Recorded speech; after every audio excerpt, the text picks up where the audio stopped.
So for today's video, I basically went to, is it for Omni? I'm not sure. But I went to the model o1-preview and I asked it, I want you to help me break down the iPhone 16 and understand everything around that product. And later on in the prompting, I was going after, if I'm a competing company, how can I use such a model to break down what Apple is doing and then try to reverse engineer that concept and maybe put up a competing product in the market. I know others try to do that, but the interesting thing, what I've done with this, is the whole thing took me 30 minutes. I guarantee you, in a corporate setup, this will take tens of consultants, months at end, to get something even like this. So I might be wrong. I'll just show you what I have on my screen, the prompting sequence I did with O1, and you'll be the judge of it. So with this and with no further ado, let's get started. Subscribe to Daddy's channel, The Mic. So before we go into the sequence, I've listened to many of the comments where people thought maybe it's better to do the whole thing and just go through it to save time rather than do it live. And this is what I've done this time. So the whole sequence is there. I will try to read the important parts, show you the highlights of the response, and carry on. And one more thing before we go forward. You notice ChatGPT o1 Mini here. The only reason it shows Mini, I was using the preview, but Mini shows here because I ran out of my quota as of now from the o1 preview. So once that happens, it will automatically switch to the o1 Mini in case you want to continue prompting the model. But everything you see is coming from o1 preview. Now, one extra thing I'm going to do is actually, I remember I can share actually my exchange with the model, the session. I will get that link, to shareable link, put it in the description, and you can find it there if you want to read word by word the prompt and the responses I got from the model at your own pace. Okay, so I hope this is clear to everyone. I tried to enlarge it as much as it made sense. So let's start with the first prompt, which is very important. And by the way, I used a little bit of Perplexity into these prompts to get some like high-level information about Apple and iPhone products to add as part of my prompt. So this is the first prompt. You are a product expert. You operate within manufacturing, finance, and helped in the past top manufacturers like Apple, Samsung, Nokia develop their handheld devices, costing and selling price. So basically, you help them price the product. You are tasked with reviewing below history of iPhone models and generations, reverse engineering iPhone cost for the 16 models. So iPhone 16 is the new released models. I want the model to reverse engineer the costing of it. You can use any methodology to estimate, but consider a very detailed approach of estimating and research its cost component by component, then adding workmanship, overheads, regulatory and licensing costs, logistics, etc. Whatever is needed to dissect the costing to a level where we can basically have an accuracy of 80 to 90% of the real cost of the iPhone 16 models, and accordingly be able to tell the gross and net profit on average per device. And then this is what I got from Perplexity Quick Search. So I got the models from 11 to 16 with all the specs and the details of each of them and the price as Apple published. So just high level information to give it a framework of what it can look through in the history of iPhone and maybe try to put that in the logic as it thinks, okay, and breaks down the individual pieces into a chain of thoughts that hopefully will get me the results I'm looking for. So all of this is information around all the models until the most recent 16 models with high-level information around what it entails in features and then the resources you get from Perplexity. And it thought here for 62 seconds. So that's a significant time of thinking basically by the model. So basically the way it responded, it says, okay, I'm as a manufacturing finance expert, I went through all the models and looked at the breakdown of each of them component by component. I estimated certain things like workmanship, overhead, regulatory costs, licensing fees, logistics, etc., etc. And I went for that goal that I specified of 80 to 90% accuracy, and it gave me the methodology. So imagine how much this will benefit you if you're in a corporate setup. It's not only just giving you the results, it's telling you how it went about it. So you can record that and actually document it as part of something you're working on. I would say never depend 100% on AI. Do your own critical thinking. What this definitely helps complete the picture you're trying to look at when you are doing such work in your day-to-day business. So it did a component cost estimation, processors, displays, camera system, memory and storage, material and casing, other components. So it seems it looked at everything. Assembly and testing, licensing and royalties, packaging and accessories, and then additional costs like research and development, marketing and advertising, distribution and logistics, warranty and support, regulatory compliance, general administrative expenses, and then profit calculation. It did some profit calculation. So it was looking at the cost of goods sold, and then net profit and the profit margins.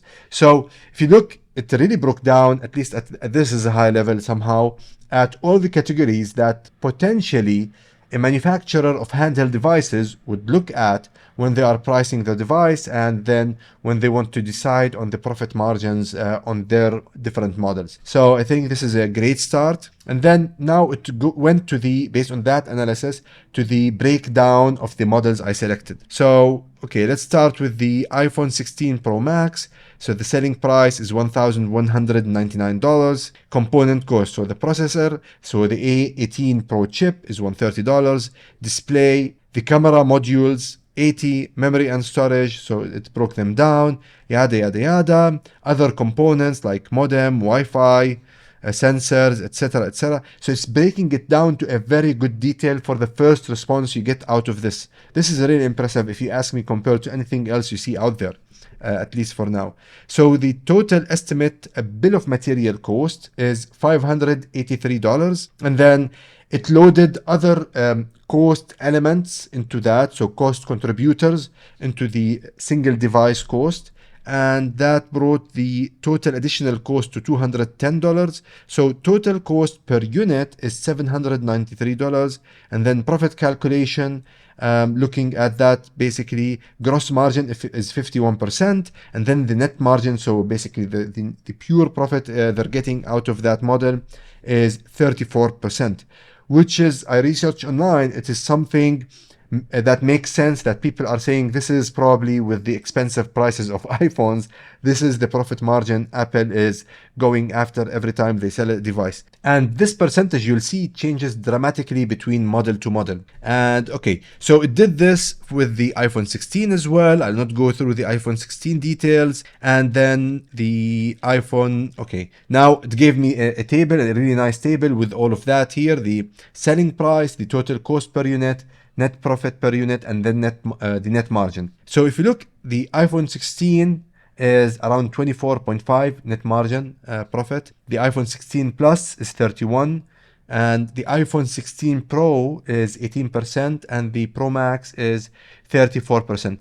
Now, I was skeptical about these numbers here, and the reason is, for me, it didn't sound right that the iPhone 16 Pro is only 18% net profit. And keep in mind that each time I'm prompting it, I'm not giving within my prompt an indicator that I feel something is expensive or not. I do not want to influence the response in that way. So I'm just questioning things. I'm asking open-ended question every time I try to get better results out of the model. Now it goes over some cost trends, profit margins across generations. So this is a very important sequence to read, but it just tells you how things were changing across the different models as Apple was developing each year the drop that they bring to the market of these models. So it's a good insight to read through, and then some observations from the model, which is interesting, and then a conclusion. Now, okay, I wanted to do more because I had, the 18% didn't really look something that made sense. So I wanted to even try to poke it to get more out of it and to get deeper into it with the model, without basically mentioning that this is expensive or that doesn't make sense. I asked a different question. So I said, below, I'm providing you with the different components of the iPhone in general, the material it's made of, the geographic location it's probably coming from, look and analyze those, do your own research, and come back with me with a deeper kind of analysis. So I will not go through the data, I provided the model, but I'll read you the prompt because the way you word these things makes sense, so hopefully that will help you. Can we try to go a level deeper in the work and component breakdown structure in the components and search online for such rates, indices, and the similar that would or might validate or question the iPhone cost? So I'm just asking it either validate for me or question based on the below details. Below is a high-level only list of main components, material, source, and cost driver of each. So let's say the frame, the metal is the highest cost driver. So I'm just listed that as well. I got the below part from Perplexity as I mentioned. Let's dig a layer deeper and see what price we get with this homework. So I'm just asking it to do a second round of analytics around all of that with a little bit focus on the components source. So something coming from China, something recycled, those will affect the prices a lot. So I'm just asking it to take that into consideration. So let's scroll down and see the response. I'll just cover, as I said, so it took it 48 seconds to think about. Okay. And by the way, keep watching till the end. I promise you it will get really interesting as we dig deeper into this conversation with the o1-preview model. So let's continue. Okay, so it's giving the methodology, component cost estimation. For each component, we have sourced estimate costs from industry reports, teardown analysis, and supplier pricing available up to 2023. Very interesting way. So especially the teardown analysis. Cost drivers, identified key cost drivers that influence the cost of each component. Currency, all costs are in USD. Okay, detailed component breakdown. So here it did a more detailed breakdown for the iPhone 15, 16, and 16 Plus, which is aluminum. The estimated cost, then the titanium for the Pro models. Okay, and then see source is recycled material and global suppliers. Geographic locations, frames are typically manufactured by suppliers in China and assembled there. Display, the XDR OLED promotion technology. Okay, suppliers is Samsung Display primary, LG Display, and BOE technology. Geographic location, South Korea, and then China for BOE. Cost drivers, standard models, well, estimate is $16, and then $95 for the Pro models. Okay, excellent and interesting. And then it went for the processor, so the chips, the A16 Bionic for the normal iPhone and the Plus versions, it's $50 per pop. And then the A17 Pro for the iPhone 15 Pro and Pro Max. This is estimated at $130 per unit. And then finally the A18 Bionic and A18 Pro for iPhone 16 series. So $90 for the normal one and for the Pro $135. Manufacturer TSMC, geographic location Taiwan, cost drivers. Okay, so advanced 3nm manufacturing process. The camera system. We know this is usually expensive, so standard models is $35 per unit. The Pro models goes to $75 per unit. This is coming from Sony, okay, location Japan. So you can read this at your own pace, but you can see now, after my prompt, it's going into a more detailed kind of approach to all of these components. And it's breaking down every single part you can see here when it comes to the iPhone, and then eventually going to a conclusion. So here again, it's redoing the calculation and trying to give me a sort of gross and net profit per model. So this one is for the iPhone 16 Pro Max. So let's go just directly to the important number. So total cost estimated for this now is $533. So it's reduced a little bit, and this includes all the marketing, R&D, and assembly, licensing, royalties, everything. Okay, iPhone 16, the same breakdown, which is $363. And then the additional cost, so I apologize, the additional costs come in here. So total cost per unit for the Pro Max. So Pro Max is $743. The normal iPhone 16 is $553. And this is the cost. So now the profit calculations. So for the iPhone 16 Pro Max, we are talking now about a net margin of 38%. I know it's a crazy margin for a handheld device in a competitive market, but this is what Apple does. And everything I read online just to validate this, it wasn't like people are talking about such and close to these margins. So do not be surprised if you search online, you'll find that Apple is the only business that operates within these margins for their devices. The iPhone 16 again is around 31%. Okay, validation against industry data, so it's doing some validation. Bill of material cost as percentage of selling price is 45.4%, okay, for the iPhone 16. The iPhone 16 Pro Max is 44.5%, okay. So Apple's overall net profit margins has historically been around 20 to 25%. However, this is an aggregate figure across all products and services. The higher net margins calculated here for individual devices are before accounting for corporate taxes and other financial adjustments not included in this analysis. So just giving you that piece of information. Comparison to previous estimates. So okay, so this is the previous estimate, updated total. So the cost reduced based on the new analysis from $793 for the iPhone 16 Pro Max to $743. So that's a good increase, I guess. So $50 less. So, and some observations and conclusions, all of that is good. So I want again now to take it one step further. You know, every time you work with these models, you need to remember, till now, I believe, probably we are, with such powerful tools, still more versatile in thought than the model is. So if you keep poking in different directions around the same goal that you go after, you will get more and more interesting outputs of such models. So one more angle I wanted to go into is the number of devices produced every year. I know Apple does a lot of those every year. When they launch a new model, they produce it in mass numbers. So I wanted to check, did the model also take into consideration the bundle of purchases? So basically, if you're buying for 1,000 devices, it's different from buying for 1,000,000 devices. You'll get better prices when you buy for 1,000,000 or 30 million or 40 million. So what I've done, I went to Perplexity. I got numbers of produced devices by Apple across the years. I pasted it here and I gave it this following prompt. Below is some data on the number of iPhones manufactured by Apple. We are looking at the 15 models. Does prices involve costing for average component based on bulk purchases by Apple or by individual component cost? If not based on bulk, how does this change the costing from the Apple perspective as a business and how that affects their profits? Based on the available information, I can provide an estimate for iPhone production volume. Okay, so this is the result from Perplexity, and I give it all the breakdowns of number of iPhones produced, at least for the 15 models. And this continues my prompt with the sources here.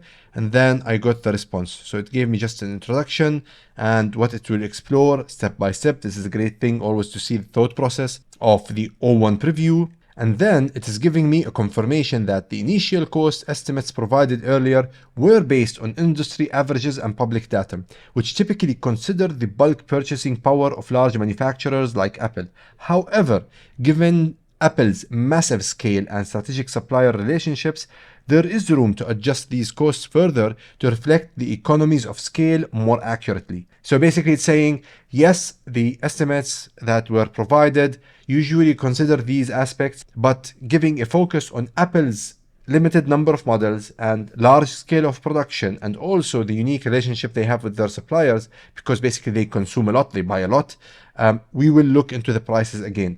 And it goes into the breakdown of how it looks at the bulk purchases and the component cost. So economies of scale, negotiating power. So this is the logic behind getting better prices, long-term contracts, supplier investment, impact on component cost, and then it's breaking down the main ones.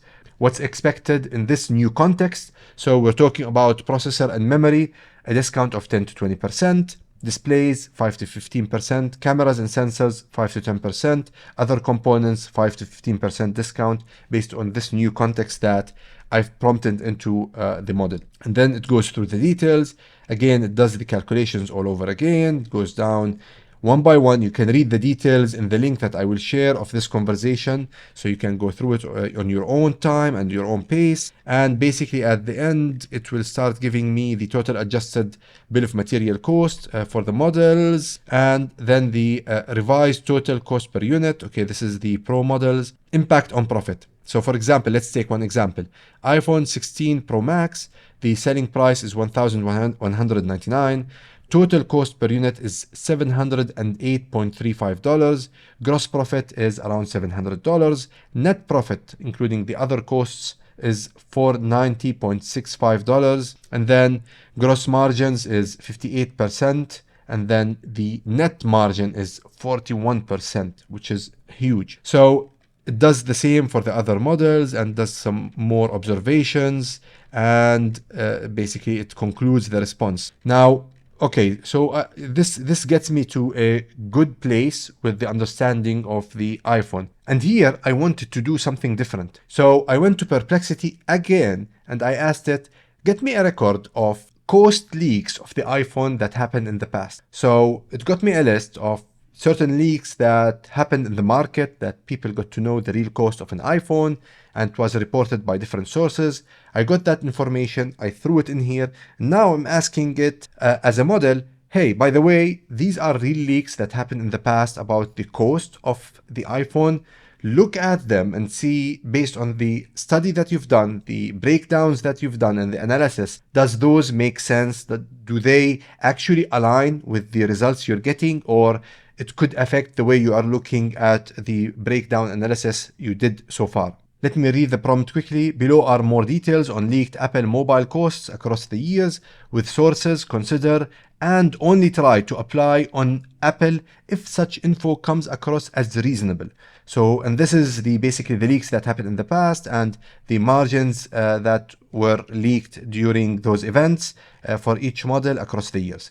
Okay, so that's what I provided it with, and it took it 23 seconds to think about it, and then it gave me an introduction of how it's analyzing the leak and then comparing these figures with the estimates we already have. So it is safe to assume that it assessed those leaks as something reasonable, and then it gave a summary of those leaks, and you can see the margins really high, like even higher to what we estimated. So it seems our numbers were somehow reserved. And this goes from the iPhone 4, and the most recent was the iPhone 14 Pro Max price or cost leak. So the production cost was $464, and they're selling it to us at $1,099.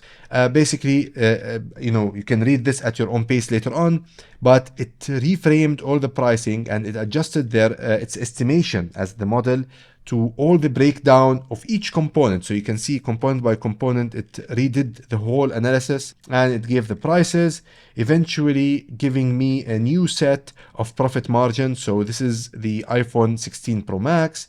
Now it's actually making a net profit of $356.65. So it reduced, didn't increase actually, I think, from the last time. So yeah, it became around 30%. I think it was higher last time we did the interaction with the model here.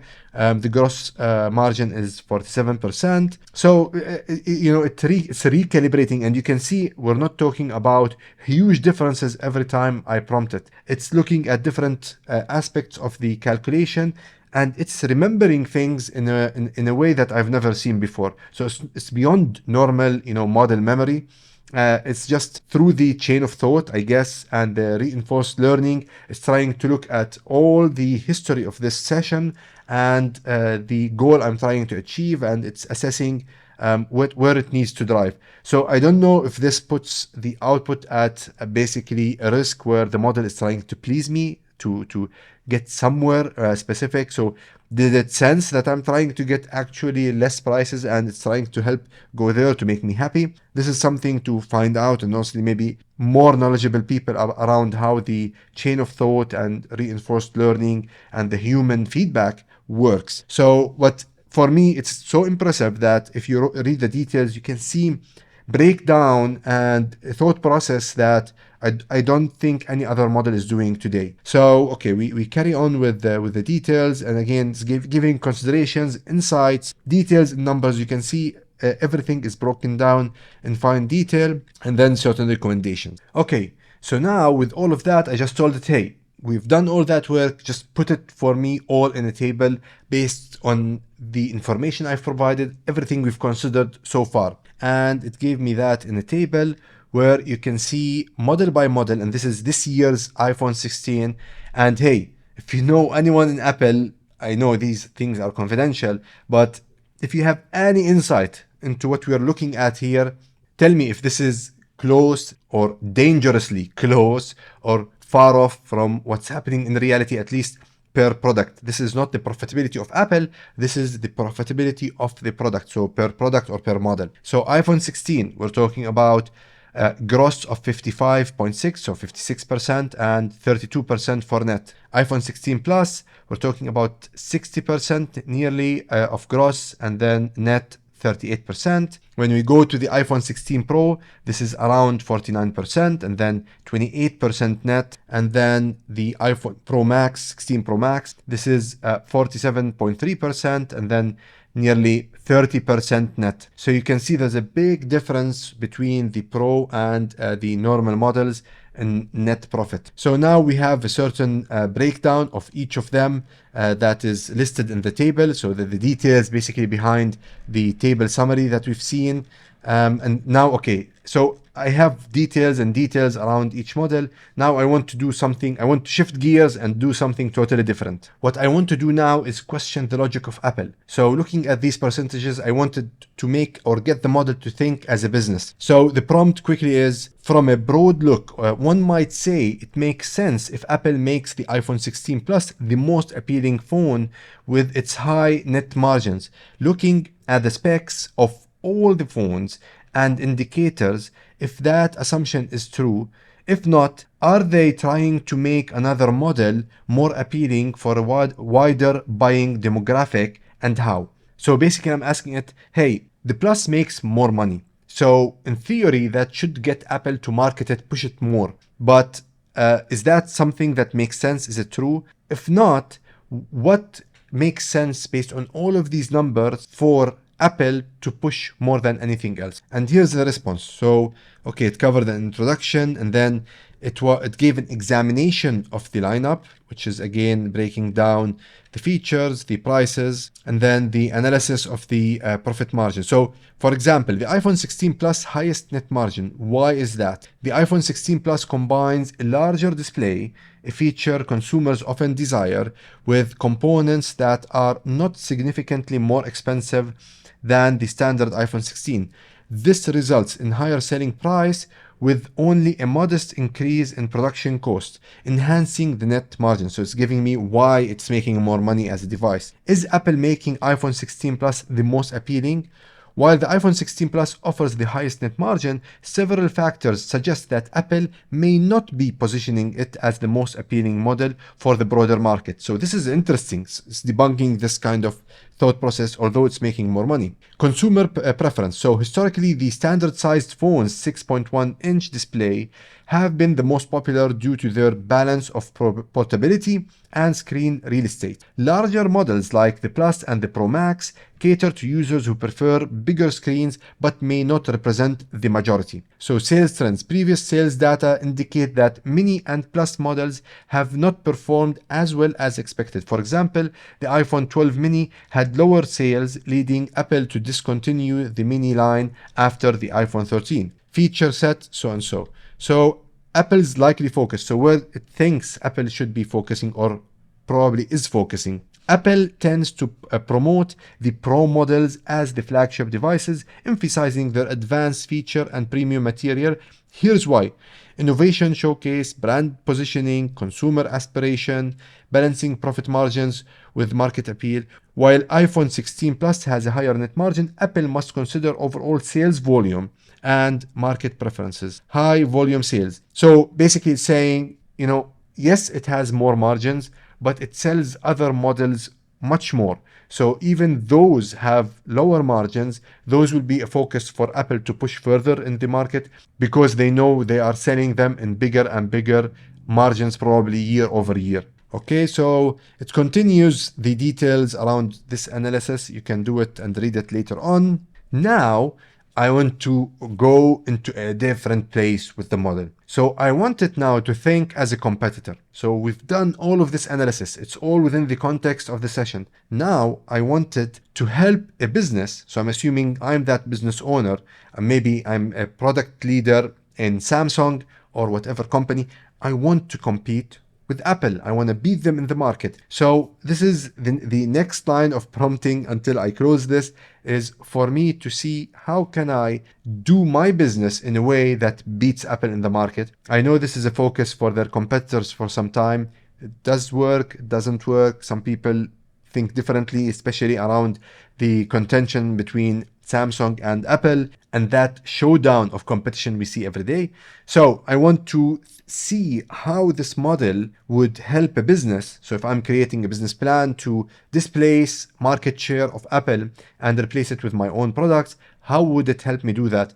Again, all of that happened in half an hour, 45 minutes, I forgot, but it was short. Eventually I know businesses spend much more time to do these things, but I just want to show you, like, you might see this and say, hey, Samer, it's like nothing much. It's nice, but nothing fancy. I would disagree, because if you look at the time it took me to put this together, and then assume you're someone working with Samsung on the supply chain, product finance, yada yada, all the departments that probably are looking at these things day to day. I think with the data that they have, if they have access to this model, probably they can do much more with the logic that compared to what I have, with the logic that they could get out of the model if they give it actual prices from suppliers they know Apple are using. So it can go in a totally different level of output value if they do it based on robust information. And I think this, without anything like concrete in terms of data, from my own experience as a supply chain procurement person,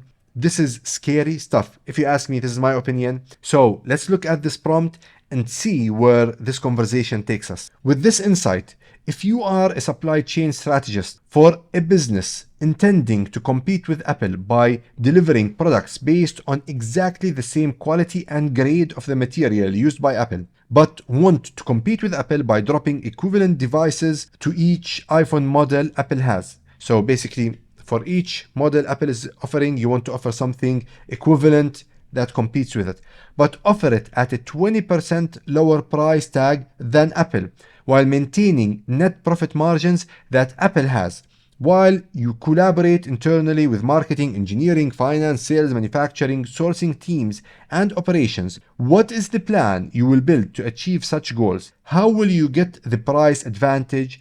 What is the practical price advantage you think such business can achieve, and how exactly? Build me a comprehensive business plan to launch this new generation of products that has same quality of iPhone based on Android, but lower 20% in selling price and the same margins as Apple. Provide in a way that can be presented to a board with all necessary details for the go-ahead, clearing the reasoning and the logic of estimates behind any of these estimates, basically. So I'm telling it, give me a competing product for each of the Apple 16 lineup. And then I want the cost, selling price, I want to be able to sell it 20% less in the market, but also I want to get the same percentage margins that Apple are getting. Basically, I'm asking it, do the same with 20% lower cost somehow. And then I'm asking it, okay, if you give me this output, if you give me this strategy or plan,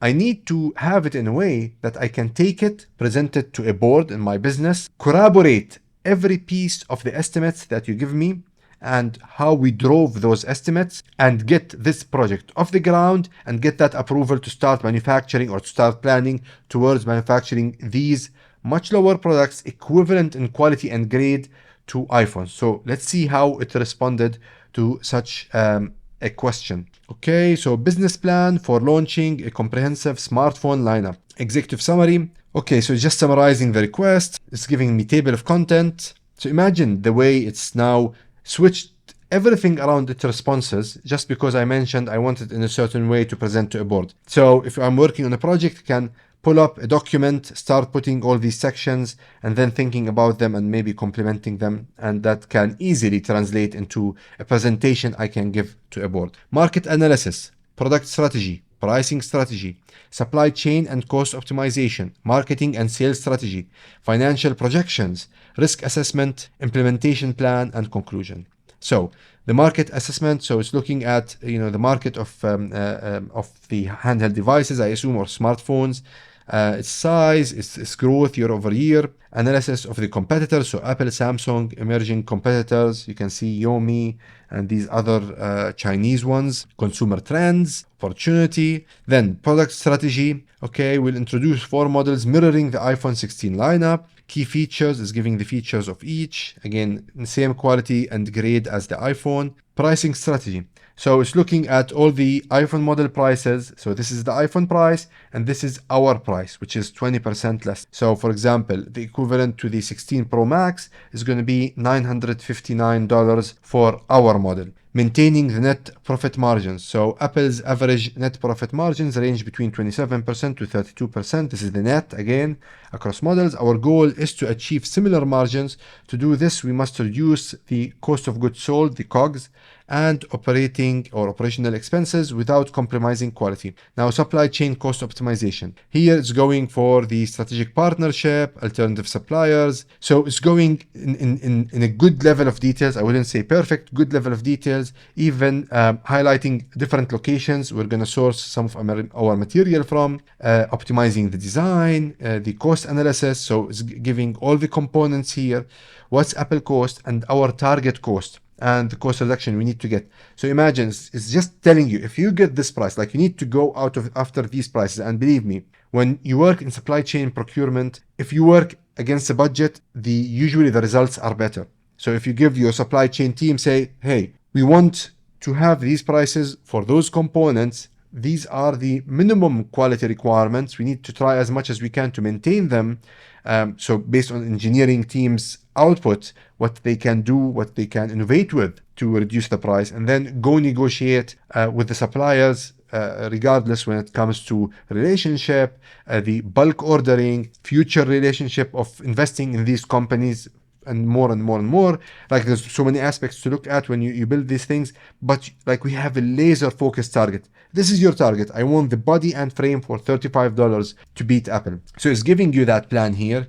So we carry on, and then it's telling you something around the cost. So research and development, for example, leverage existing technologies and open source platforms to reduce your R&D. So it's giving you ideas of how to reduce the other costs. Advertising, utilize digital marketing channels for cost-effective campaigns, reducing costs by 20%. So it gave like the whole thing. Okay, now branding and other stuff. So it's giving you a comprehensive plan that you can take basically to a board. Financial projections, so what you can achieve in sales, profit, yada yada. So this is what year 1, year 2, so 3-year kind of projection, units sold, average selling price, total revenue, cost of goods sold. Like I know it's high level, but it's building like kind of a financial plan for the company managing the manufacturing of these products. That is something a board would expect that you deliver, for them to make decisions around such a big move or introducing something that will potentially compete with Apple. So that's a very hardcore kind of strategy where you're going after a major player in the market. So it's giving all the details, net profit percentages, and the other, okay, some risk, which is important, supply chain risk, financial risk, all of that, implementation plan. You can read it on your own pace. I just want to show you the way everything changed when I prompted it something differently, and how you can build a context with this model as you give it more and more steps and different angles to look at and consider. Board presentation summary. So this is a summary to the board. It's mentioning even the way you address the board in a message. And then, yeah, that's it as a response for this prompt. So we've got this really nice response. We will not take it as it is. So now I want to question the validity of the information it gave me. And I want to frame it in a way that, hey, by the way, if I put this forward to the board, they will challenge many of these assumptions and estimates. So how would you explain those? So let me read the prompt and quickly go through what it responded to this prompt at this stage. So if challenged on how realistic the cost reduction in same device quality at significant cost reduction by others, how can we back up such claim and reinforce it by numbers and facts? So basically I'm saying the easiest thing someone in the board can shoot down this proposal is saying, hey, you're telling me that you are able to get these components 20% lower than Apple can get them.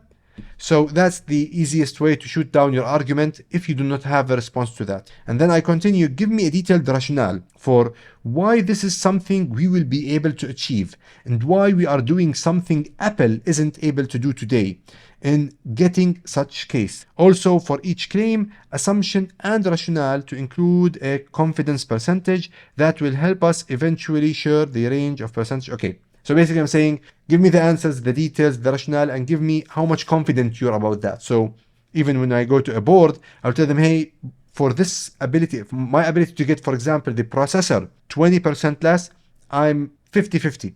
I'm 50% confident I can do that, or I'm 90% confident I can do that, and these are the reasons. Okay, so justification for achieving cost reduction while maintaining quality. So again, it goes through a breakdown of the process, the phases, things to consider, and it goes through these sessions or sections one by one. So efficient supply chain management, strategic component sourcing, manufacturing in cost-effective regions, reducing overheads and operating expenses, leveraging open source software, focused R&D investment, direct to consumer sales model. Okay, so efficient supply, it will go through each of them. You have to read it because this gets more detailed, more comprehensive, with very good reasoning, I would say. So if you go through it and read through every line, you'll start realizing that this makes sense. If you work in the world of supply chain and procurement, it will be a hard sell and it will be a hard project to achieve. But at the same time, with the logic that is broken down here, the least I can tell you is if you are in a supply chain competing with Apple, you would try to go after half of these kind of projects to see what you get. Definitely there's reason and potential in each of them, and the logic and the rationale the model puts out is scary good. Like, this is why I'm doing this whole thing. I think everyone should play with it to this level. Everyone should read and see where this model in different cases can get us. So now I have, logic, and I have some even confidence where I actually can get the numbers or cannot, while I try to beat Apple by getting my device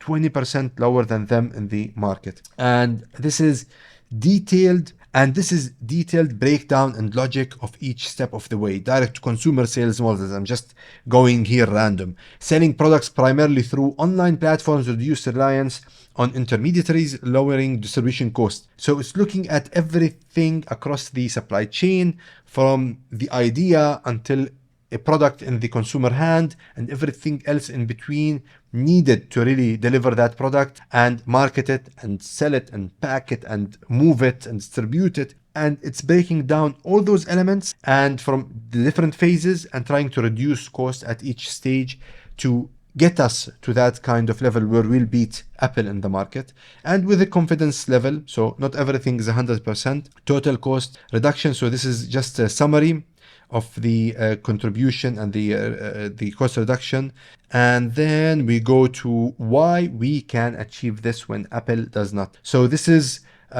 basically the gist of it. So the rationale, all of this I gave you, I'm just telling you now why we can do it and Apple cannot. So this is an interesting part if you ask me. So the rationale, as a newer player, we have the flexibility to adopt innovative practices without the constraints of legacy systems. Smaller organizational size allows for faster decision making.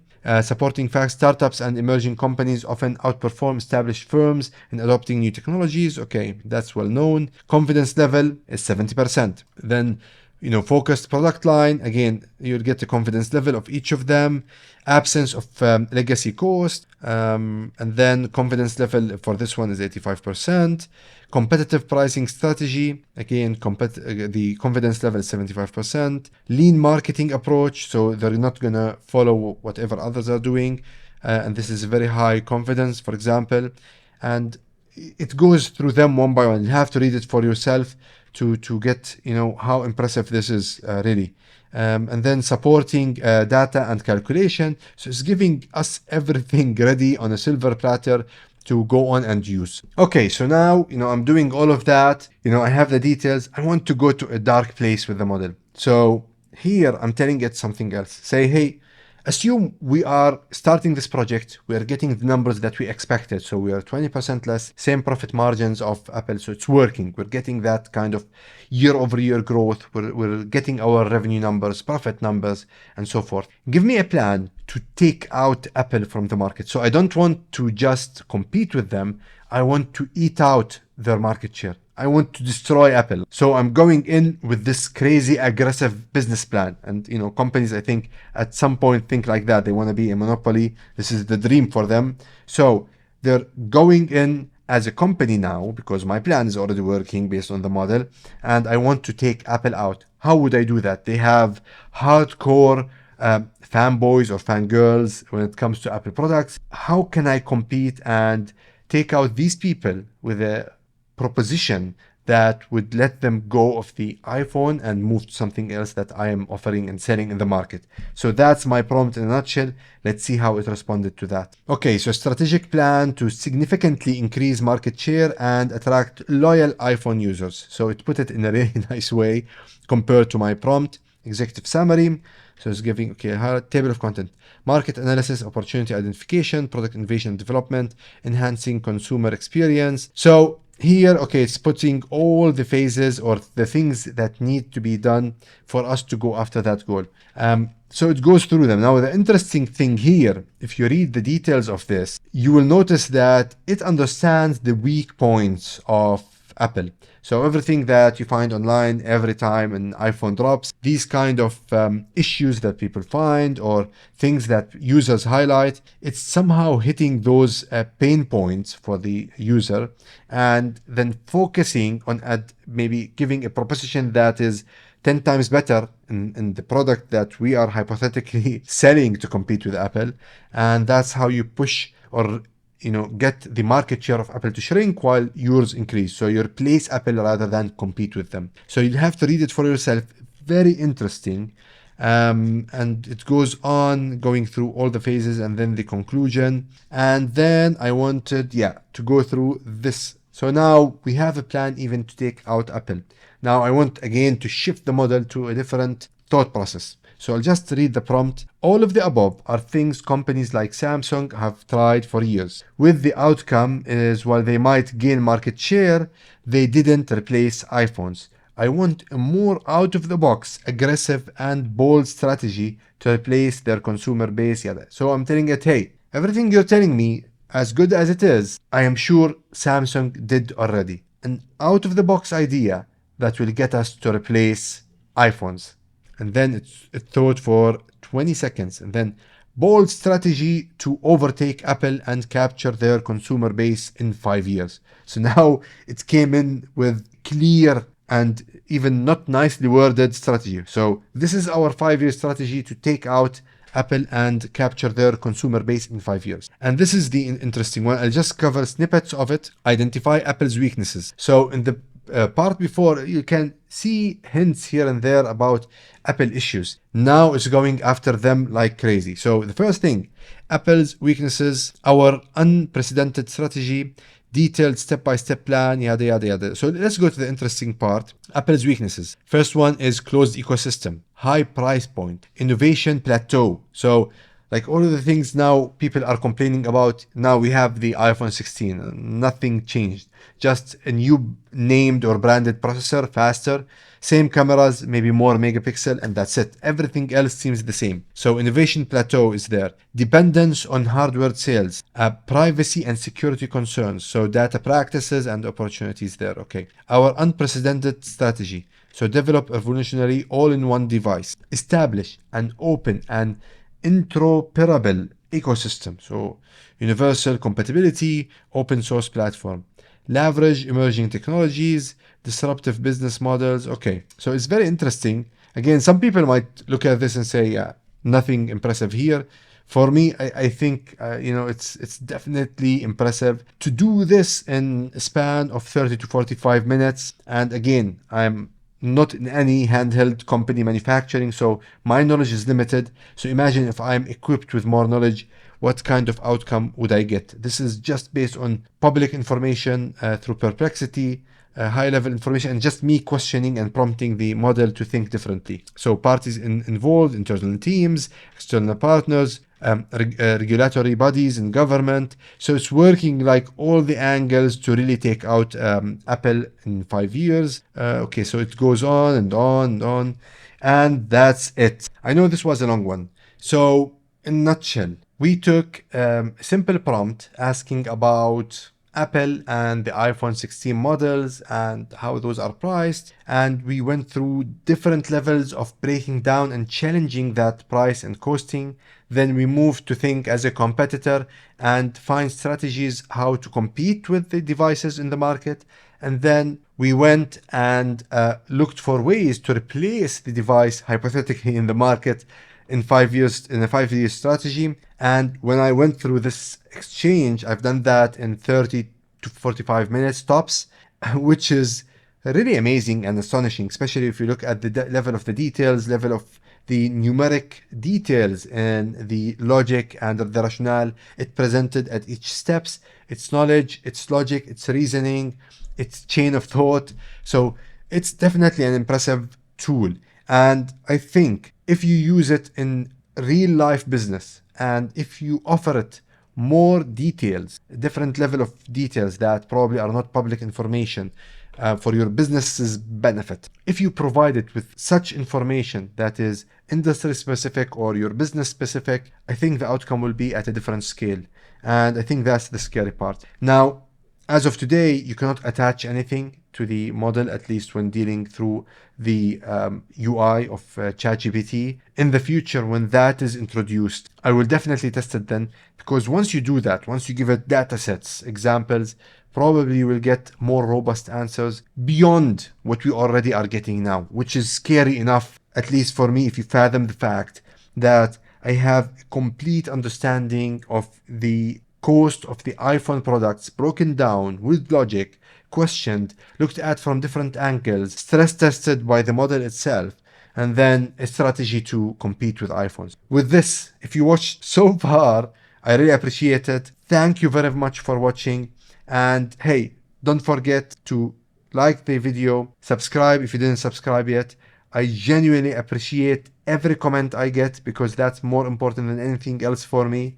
And with this, thank you and goodbye. Subscribe to Daddy's channel. Give me the mic.